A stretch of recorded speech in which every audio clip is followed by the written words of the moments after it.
Tip number 11, how to talk with anyone. Hello and welcome to English Speaking 360. Here's a situation for you. Imagine you are at a coffee shop. You see a friendly looking person and you want to talk to him or you want to talk to her. You decide if it's a man or a woman, your choice. Now, what will you say to start the conversation?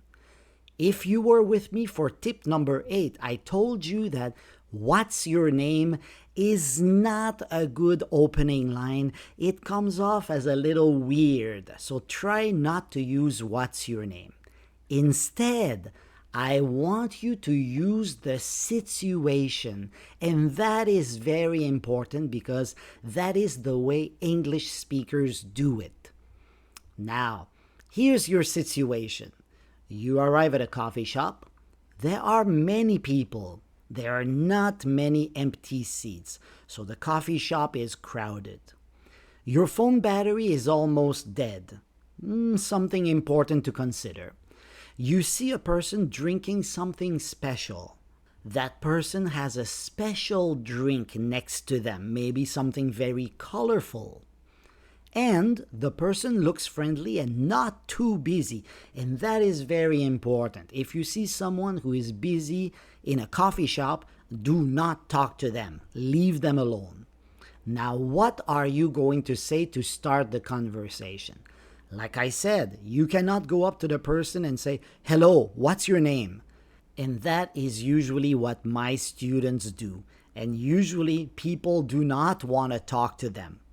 Now, here are a few opening lines that you can use to start a conversation. Like I said, you have to use the situation.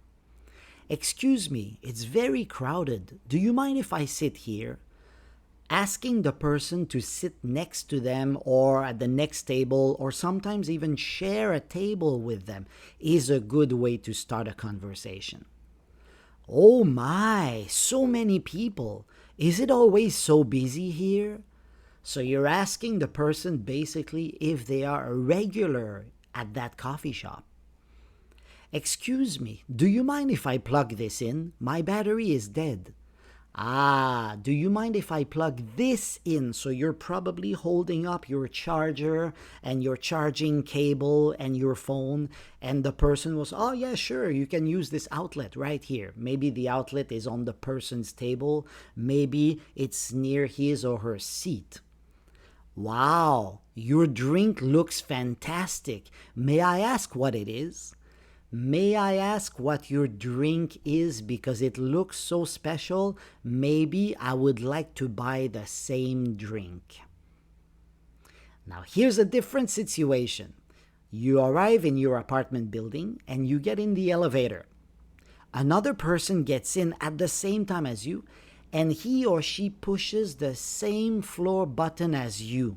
So you both push number 5, the 5th floor, at the same time. He or she is going to your floor. The person has a nice bike, a bicycle, and the person is dressed like a pro cyclist. You have just moved there recently, so you are new in the building and you don't know many people. Now, what are you going to say to start the conversation by using the situation? Here are a few possibilities. "Oh, do you live on the 5th floor too?" That's a good way. It means, "Oh, we are neighbors, but I don't know you yet, so I'd like to introduce myself." "The weather is perfect for biking, isn't it?" "Wow, nice bike. Are you a professional cyclist?" Excellent. "Hi, I don't think we've met. I'm new in the building. My name is..." and then you say your name. So whenever you are in a familiar place and you haven't met that person, you can always use this opening line. "I don't think we've met." That's important.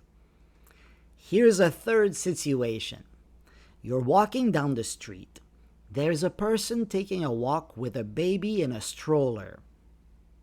You are in the neighborhood to visit an apartment, so you are planning on moving to that neighborhood, but you are not a resident yet. And the weather is wonderful. Now, how do you start a conversation with this situation? Ready? Here we go. Oh, what a beautiful baby. That's nice. Usually people respond very positively to praise. Maybe you can ask, oh, is it a boy or is it a girl? That's always good also. Good morning. Nice weather, isn't it? You can ignore the baby because maybe some people don't like if you focus on their baby. So just nice weather, isn't it? Is good. Oh, excuse me, is there a supermarket around here? So asking if there is something around there is good. Getting some information from the person because you're not from there. Here's another example. Excuse me, could you tell me where the subway station is? So one more time, asking for information is always a good way to start a conversation. Or one more. Excuse me, do you live in the neighborhood? Watch out with this one. I put a little star in front because this is what a Karen would say. Be careful here. Excuse me, do you live in the neighborhood? You shouldn't be here. That's what it means. So that's why I wrote explain. So don't stop. You say, excuse me, do you live in the neighborhood? I'm thinking of moving here. And I was wondering if it's safe at night, for example. So that could be a valid excuse for asking, do you live in the neighborhood?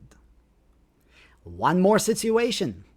You are at a party and John, the host, invited you. So your friend is John and John is the host, the party host, and he invited you. There are many people at the party and they are eating hamburgers and drinking. You spot a friendly looking person with blue hair, and that is your target person. You want to talk to that person. So what do you say? Here are a few possibilities. Wow, so many people. I didn't know John had so many friends. Excellent. So you assume that he or she also knows John because they are at the party and you know John, so they probably know John too. If you want to be funny, you could say, wow, so many people. I didn't know John had other friends. So that can be a little funny. Nice party, isn't it? So that's a good opener. So you're using the party, the situation as your opener. And then after that, you could say, how do you know John? What is your relationship with John? That's also a good opener. Wow, that hamburger looks yummy. Where did you get it? Oh, I love this song. Do you know who sings this? Could be a good opener too. And finally, hi, I like your hair. Why did you pick blue? That's also a good way to start a conversation. Nice. So remember, don't begin a conversation with what's your name. It's a little strange. Use the situation instead to start the conversation and to break the ice. And also, one more thing. Make small talk. Keep the conversation going. Then give your name first. So don't ask what's your name. Instead, use this. By the way, I'm Josh. Nice to meet you. And the person will also give you their name. Excellent, guys. Hey, if you're interested in learning more useful English, make sure you check out my other videos. Thanks for watching. Bye-bye.